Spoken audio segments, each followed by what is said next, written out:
Bienvenue à tous. Voici la 6e leçon. Février de l'année du mentorat TIC. Le swing trading est notre sujet du mois. Cet enseignement sera axé sur la réduction des risques et l'optimisation des récompenses potentielles, les configurations de swing.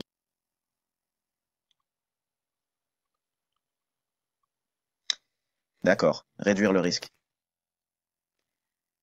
Cela commence par la connaissance de votre risque maximum, par configuration ou transaction. Vous ne devez pas autoriser un pourcentage de risque élevé par transaction. Cela équivaut à des jeux d'argent évidemment. Et les professionnels, lorsqu'ils négocient, ils cherchent à mettre en place des configurations à faible risque et une récompense élevée.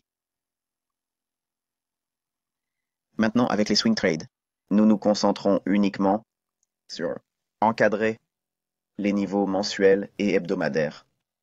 Ainsi, lorsque nous examinons les niveaux mensuels et hebdomadaires, cela signifie que les tableaux PD pour une prime, nous cherchons à vendre ces niveaux.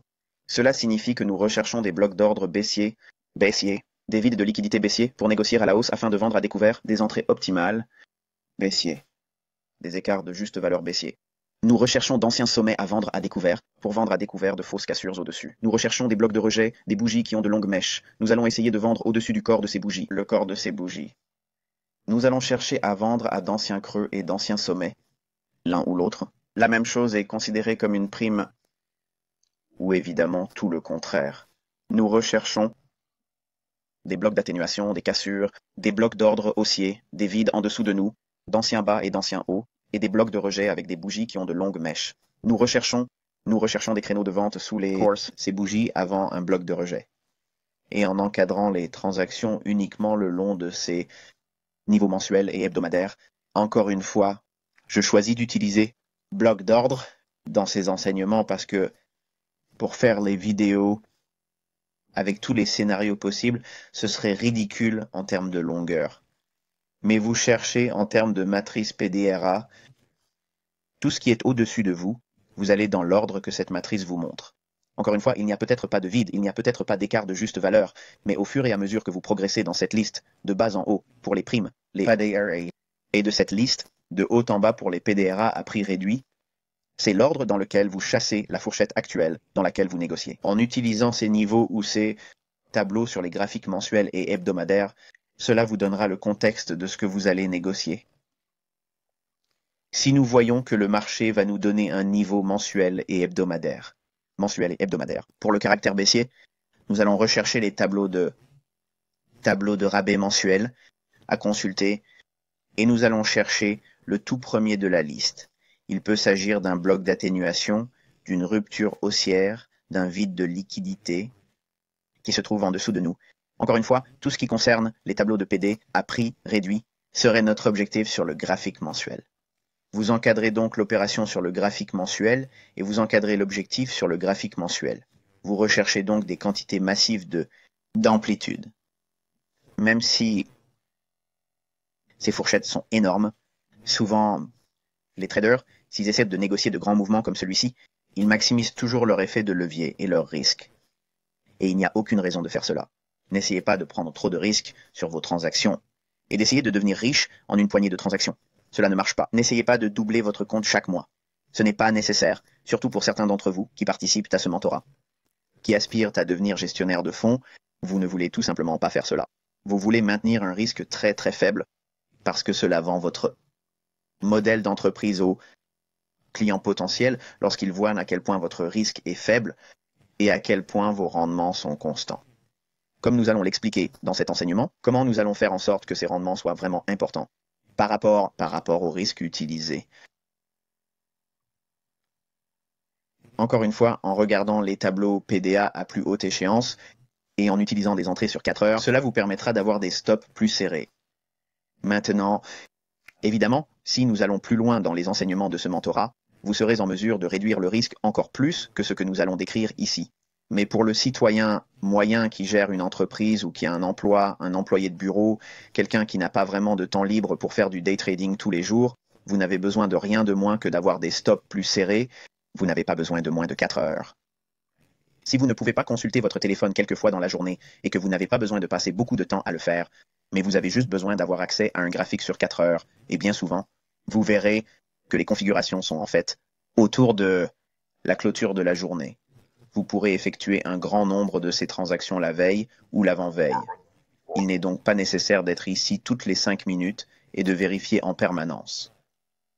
Mais en utilisant les PDRA à plus long terme, comme nous en avons discuté il y a un instant en référence au niveau mensuel et hebdomadaire, si nous cherchons à encadrer nos transactions, pensez à la fourchette massive qu'il pourrait y avoir et ensuite nous allons réduire à un cadre de temps de 4 heures pour encadrer l'entrée. Ce faisant, nous éliminons la nécessité d'avoir un énorme stop. Comme nous l'avons expliqué dans la section méthode de négociation de position, en janvier, nous l'avons entièrement cadré sur un graphique journalier. Maintenant, je ne vais pas revenir sur les techniques d'entrée qui a été enseigné en janvier. Je vais vous renvoyer à ce même ordre limite et à l'achat sur un stop et vendre sur un stop. Ces d'entrée ou ces techniques d'entrée, elles seront applicables à votre swing trading. D'accord? Il suffit de se référer aux leçons précédentes. Leçons précédentes que nous n'avons pas besoin de refaire beaucoup de choses. Mais ces mêmes schémas d'entrée utilisés avec vos swing trades sur une base de 4 heures, ces modèles d'entrée peuvent vous aider à réduire votre risque. Si nous nous concentrons sur ces délais maximum, mensuels et hebdomadaires, et que cela nous donne le contexte de notre transaction, les fourchettes sont encore une fois très larges. Les fourchettes mensuelles peuvent atteindre plusieurs centaines de pips. Les fourchettes hebdomadaires peuvent être de quelques centaines de pips. Les fourchettes quotidiennes d'une centaine de pips. En ayant une période de 4 heures, cela réduit les fourchettes à un niveau plus petit, plus conservateur en termes de ce que nous pouvons encadrer, de nos risques. N'utilisez rien de moins que des ratios récompense-risque de 3 pour 1. Maintenant, je dis cela comme un simple commentaire. Pour vous rappeler que vous aurez beaucoup de mal à trouver un équilibre entre le risque et la rémunération. D'avoir des transactions avec un ratio de 3 pour 1 en utilisant ce critère. Souvent, ce sera 5 contre 1, 10 contre 1, ce n'est pas rare. Nous vous montrerons un exemple dans cet enseignement et nous vous donnerons des devoirs pour aller en chercher d'autres. Mais 3 pour 1, c'est facile. Et quand vous tradez avec des conditions de ratio récompense-risque, vous n'avez besoin d'être précis qu'à 30%. Il vous suffit d'être précis 30% du temps pour être rentable. Pensez maintenant que vous pouvez perdre 70% du temps si vous négociez avec un rapport de 3 pour 1. Imaginez que vous vous trompez 70% du temps et n'avoir raison que 30% du temps, et que vous restiez toujours positif, d'être rentable en se trompant autant de fois. Maintenant, si vous composez qu'avec le fait que l'on puisse obtenir un rapport de 5 contre 1, 10 contre 1, entre la récompense et le risque, combien de fois pouvez-vous vous permettre de vous tromper dans ces conditions? Vous pouvez vous tromper souvent, tout en restant extrêmement rentable. L'effet de levier est le saint graal du swing trading. Vous allez chercher à contrôler votre effet de levier et vous n'allez pas essayer de le maximiser. Ce n'est pas parce que votre courtier essaye de vous donner 50 pour 1 aux États-Unis et qui sait où vous êtes dans le monde où ils essaient de vous donner 100% ou plus. Je n'en sais rien. Je ne me tiens plus au courant de ce qui se passe pour savoir qui autorise telle ou telle société de courtage à offrir ce type d'effet de levier inouï. Mais je vais être franc avec vous. Vous n'avez pas besoin d'autant. Pour les contrats à terme, le rapport est d'environ 10 pour 1. En général, c'est à peu près l'effet de levier que vous obtenez lorsque vous négociez des matières premières. Sur le marché d'échange, il y a un maximum de 10 pour 1 dans les États. L'effet de levier est de 50 pour 1, et vous n'avez pas besoin de cela pour devenir riche. Vous n'avez certainement pas besoin de cela pour devenir riche en très peu de temps. Et je n'essaye pas de définir cela en termes de semaines ou de mois, mais vous pouvez certainement y arriver avant que votre pour un cas ne vous y conduise. D'accord, donc maximiser la récompense. Ok, c'est évidemment ce que tout le monde fait, lorsqu'ils essaient de faire du commerce pour essayer d'en avoir le plus possible pour leur argent. Eh bien, la clé est de ne trader que sur les niveaux mensuels et hebdomadaires les plus élevés. Nous l'avons déjà dit, mais je dois continuer à vous le répéter, parce que vous êtes tellement intéressé par ces cadres de temps inférieurs. Plus maintenant, parce que nous avons passé beaucoup de temps sur les cadres temporels supérieurs et que vous en avez vu l'importance. Mais ces niveaux de temps plus élevés sont exactement ce que vous recherchez en ce qui concerne relation avec de l'argent intelligent. L'argent intelligent ne peut pas voir le bloc d'ordre de 5 minutes. D'accord, l'algorithme permet juste au prix de descendre à ces niveaux et ensuite vous obtenez une réactivité basée sur les ordres limités. Mais ces réponses sont vraiment modelées à partir d'un niveau de prix plus élevé. c'est-à-dire quotidien, hebdomadaire ou mensuel, et ils superposent leurs ordres juste au-dessus ou juste en dessous ces niveaux. Ils n'ont pas tous l'ordre d'entrer au même prix. Ainsi, lorsque nous avons ces niveaux quotidiens ou ces niveaux de 4 heures, il y aura un niveau spécifique à l'esprit. Par exemple, il peut s'agir du grand chiffre d'un niveau de 20, de 80 ou de 50.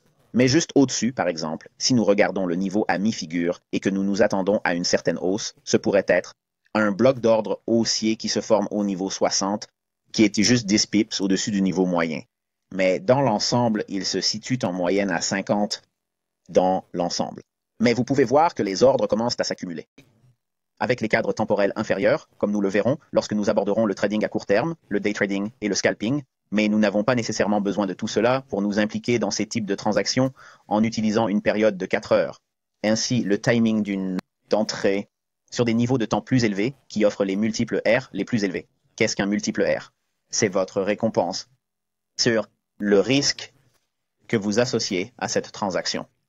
Donc, si vous essayez d'obtenir un multiple de 5, par exemple, ou d'obtenir 5 R sur votre transaction, vous essayez d'obtenir 5 $ pour $1 de risque. Ou d'obtenir 5 R sur votre transaction, vous essayez d'obtenir 5 $ pour $1 de risque. Donc, si nous encadrons nos transactions avec rien de moins que 3 pour 1, et encore une fois, il est très difficile de trouver un trade à 3 contre 1 sur ce type de configuration. Souvent, comme je l'ai dit, c'est 5 ou plus, parfois 10, 12, voire 15 pour 1. Dans certains cas. Si vous cherchez bien et que vous attendez que les positions se présentent, croyez-moi, elles sont là. Mais le fait d'avoir ces R multiples, c'est ce que font les professionnels. Nous mettons très peu d'argent en jeu pour obtenir d'énormes variations de prix, des mouvements de prix massifs par rapport au risque global que nous prenons sur notre compte.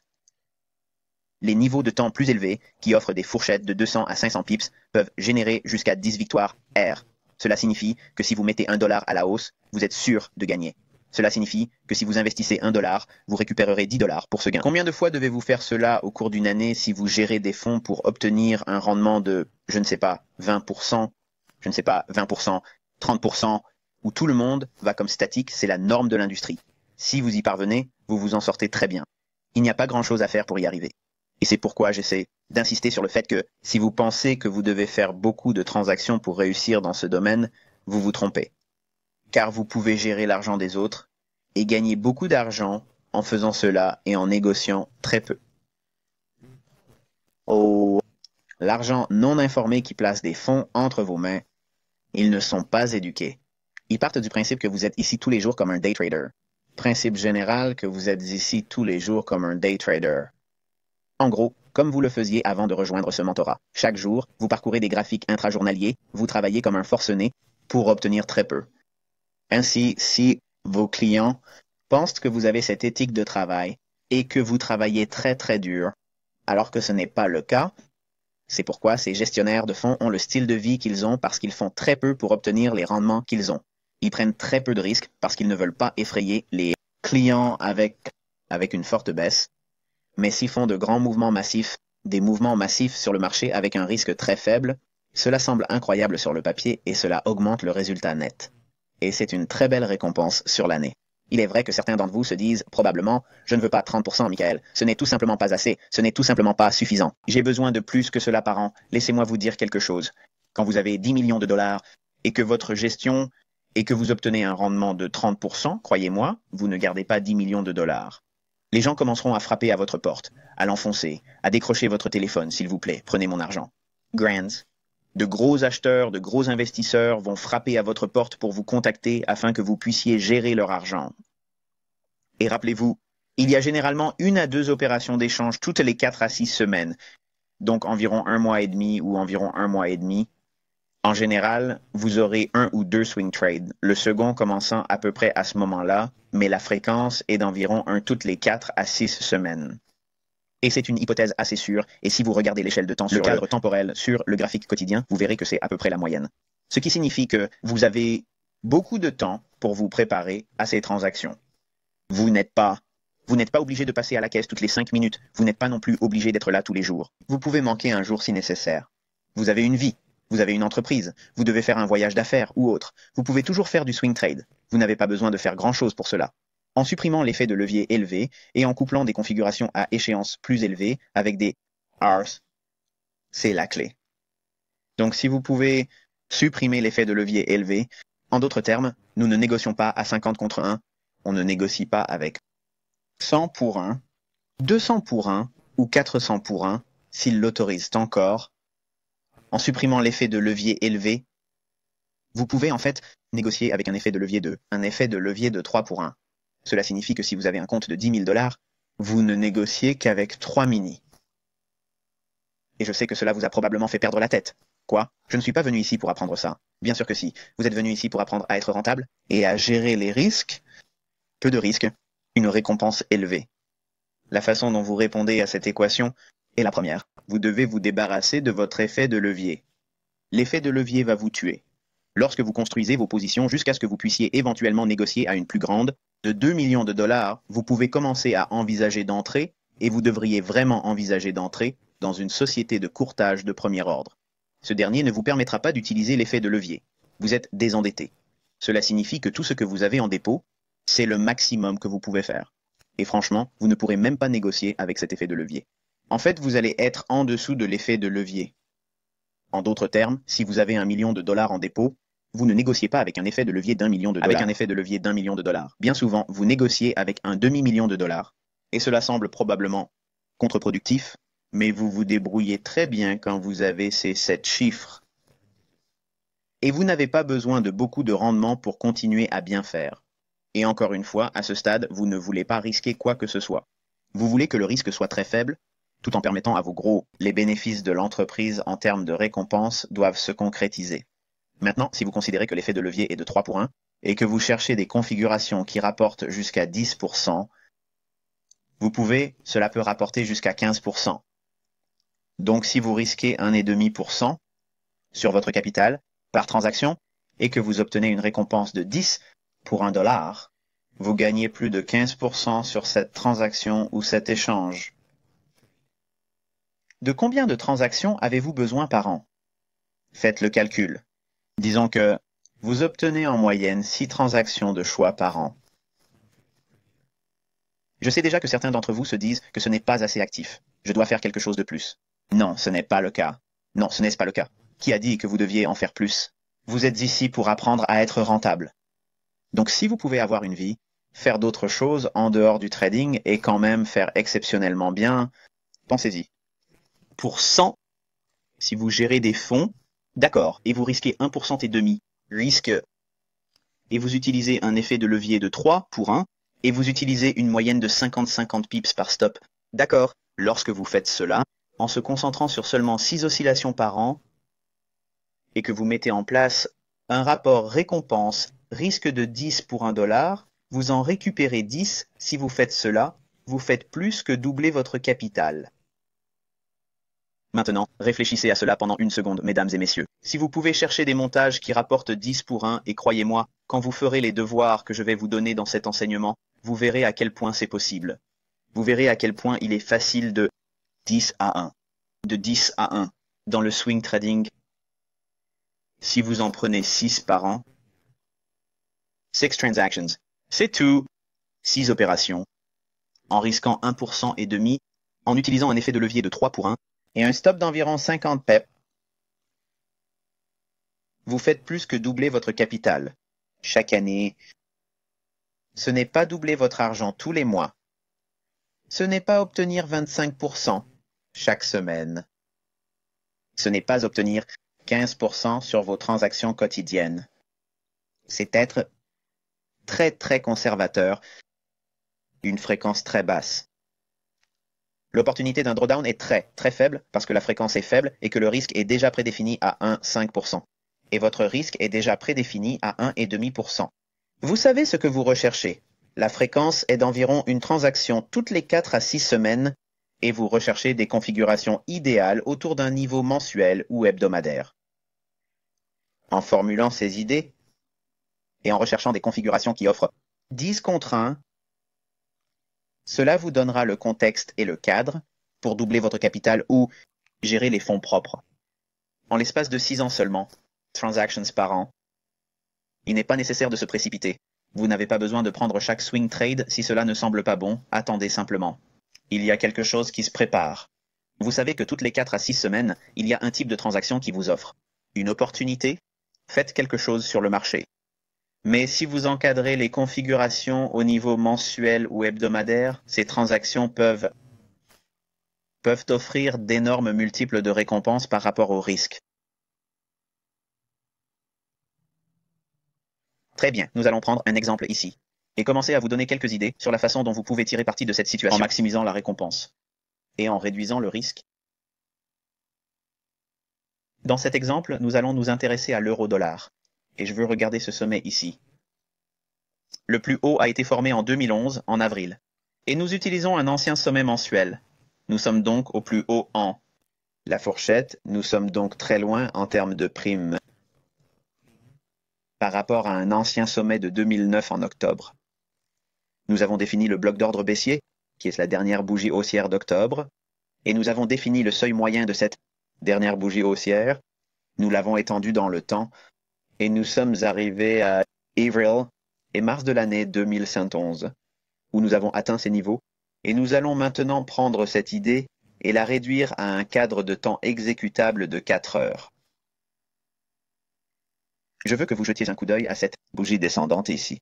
Ok, donc maintenant nous allons commencer à regarder les données mensuelles, tableau PD. Nous négocions à partir d'un niveau de prime, d'un bloc d'ordre baissier, et nous nous concentrons sur le seuil moyen. Et sous ce niveau serait cet ancien sommet qui serait la toute première d'escompte. Tableau PD. Se souvenir, c'est un ancien sommet qui pourrait être un PDRA potentiel. Nous avons donc ici une bougie baissière qui est un ancien sommet à gauche ou à la gauche de la technique ou du modèle d'entrée que nous cherchons à négocier à découvert. Et c'est ce niveau ici. Tout ce que nous recherchons, c'est la fourchette entre le haut de la bougie baissière et l'entrée à la hausse. Ce haut des bougies descendantes et l'entrée à ce seuil moyen du bloc d'ordre d'octobre 2009. Et nous allons dire que ce niveau est un 42,80. Descendre dans un cadre temporel de 4 heures à ce même niveau, en mai, nous pouvons voir que les prix s'échangent jusqu'à ce niveau. Et nous avons le seuil moyen et le bloc d'ordre baissier, notés ici. Et nous avons un 48,65 qui est le seuil moyen, et je voudrais que vous regardiez de très près. Nous pouvons voir ici, nous avons un bloc d'ordre baissier, dernière bougie haussière juste avant le mouvement baissier, et elle est mise en évidence par la flèche au-dessus et au-dessous qui la délimite. La bougie en deux, au niveau du seuil moyen, et nous avons délimité le plus bas pour le bloc d'ordre baissier. Nous allons supposer que nous allons utiliser les 4 heures pour notre entrée. Nous cherchons à être à découvert, et nous utilisons le seuil moyen sur la bougie mensuelle, et c'est aussi l'ouverture de cette bougie haussière qui fait le plus haut. Et nous allons risquer un stop, un pip au-dessus, le plus haut de cette bougie. Nous avons donc un stop loss de 70 pips. La zone ombrée en bleu est notre récompense potentielle. La ligne horizontale qui délimite un 42,80, c'est l'ancien mensuel. Cela revient à une fourchette de récompense de 585 pips. Nous risquons donc 70 pips. Je sais que certains d'entre vous sont en train de grimacer. 70 pips, je ne peux pas gérer 70 pips. 70 pips de risque pour gagner 585 pips. Et vous pouvez voir que ce vieux sommet mensuel est encore une fois le premier taux d'escompte PDA que nous allons atteindre. Premier taux d'escompte PDA que nous atteindrions à partir de ce sommet à un 409,20 environ.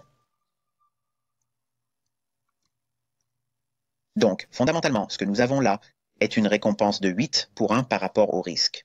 Ainsi, pour chaque dollar que nous risquons, nous obtenons une récompense potentielle de 8 $. En résumé, ce que nous pouvons voir ici, c'est que dans ce cadre d'échange, nous avons le potentiel pour un seul échange.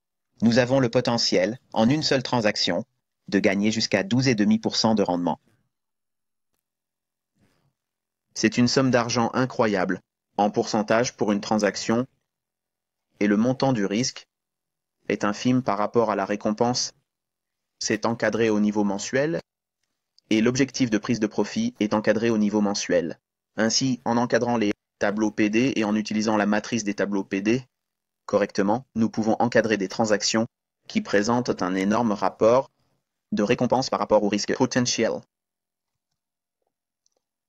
Je vais vous donner un autre scénario. Il s'agit d'un travail à domicile. Nous allons nous concentrer sur ce sommet ou la dernière bougie haussière juste avant le mouvement de baisse. Et nous allons regarder cette bougie ici comme une position courte potentielle. C'est pour les devoirs et je veux que vous regardiez le bloc d'ordre haussier, la dernière bougie haussière, le prix d'ouverture qui arrive. Nous allons l'arrondir à un niveau de 1,40, 1,55. Je vous invite à consulter vos graphiques sur l'euro-dollar et utiliser un cadre temporel de 4 heures et utiliser les techniques d'entrée que j'ai enseignées dans les concepts de trading de position pour le contenu de janvier. Entrez dans ce cadre temporel de 4 heures quand le prix a atteint le niveau de 1,40 à 1,55. Ok, étudiez cela sur une période de 4 heures et utilisez les techniques d'entrée que je vous ai enseignées en janvier pour le trading de position. Où cherchez-vous à prendre vos bénéfices? Le premier que vous recherchez est le seuil moyen de la dernière bougie baissée en 2010. Nous avons déjà négocié à cet endroit une fois, mais je veux que vous considériez cela comme votre premier objectif et qu'ensuite vous considériez la bougie baissée en octobre. Cette même bougie basse, elle a des creux égaux à ceux de la bougie verte à sa droite, fut ici. Ce serait votre objectif en cherchant une opportunité pour un swing trade à la baisse. Swing trade.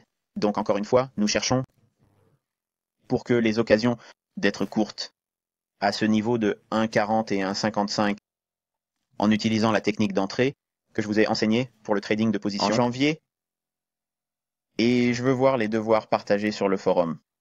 Vous le faites sur un seul graphique. Postez votre graphique de 4 heures et mettez-le dans notre section questions et réponses sur notre forum. Et j'aimerais voir une interaction réelle cette fois-ci, Cela signifie que je sais qu'il y a beaucoup de gens qui font leur devoir. Ne copiez pas la réponse de tout le monde. Ne lisez pas d'abord le forum pour voir ce que les autres font. Il n'y a pas de mauvaise réponse.